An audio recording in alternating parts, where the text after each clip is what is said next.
My journey is the journey of always continually evolving, that there is never a point where you arrive at a thing.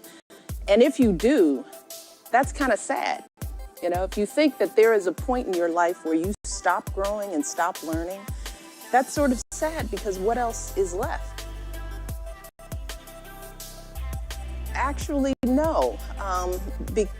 Because here's the thing that I realize. People always ask me, why is it that you're so authentic?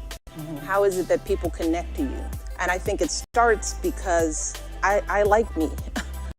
And I like my story and all the bumps and bruises, the highs and the lows. I'm not afraid of them. I sort of think that that's what makes me uniquely me.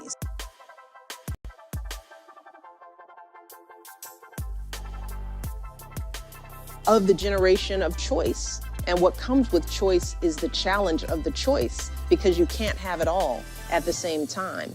And that's one thing, especially the young girls, you can't have it all at the same time. It's impossible to have everything at the same time, but you can have things in moments in time, and you learn to embrace those moments and get ready for the next phase of when you can have more or something different. And we have to feel that optimism for these kids. We're setting the table for them, and we can't hand them crap. We have to hand them hope. Progress isn't made through fear. We're experiencing that right now. And fear is false. Fear is the coward's way of leadership. But all these kids are born into this world with a sense of hope and optimism, no matter where they're from, how tough their stories are. They think they can be anything because we tell them that. So now we have a responsibility to be optimistic and to operate in the world in that way.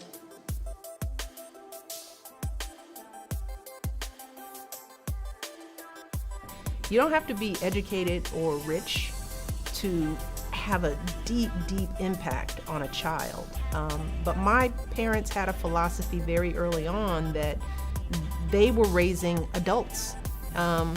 So they weren't treating us like the kids we were. They were trying to educate us about the world. And they were open and honest with us. And they cared about our voice.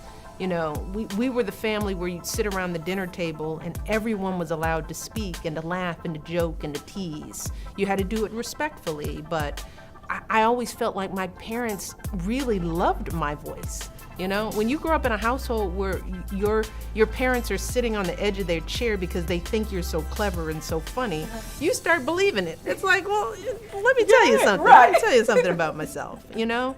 That has value. Listening to your children, not shushing them. You know, we didn't come from the household of kids should be seen and not heard. And our parents told us the truth about life. You know, so when things were off or something didn't seem right, they'd explain it. You know, they wouldn't just say, that's none of your business. There was never, that's grown folks stuff. Okay. You know, Yeah. It was like, let me help you understand why. You know, let me allow you to ask the question, you know. So I know how blessed we were, you know, to have parents that even, and they weren't reading some parent manual. This was just sort of the way, this was their belief. This is what they thought. And now I know how lucky I was.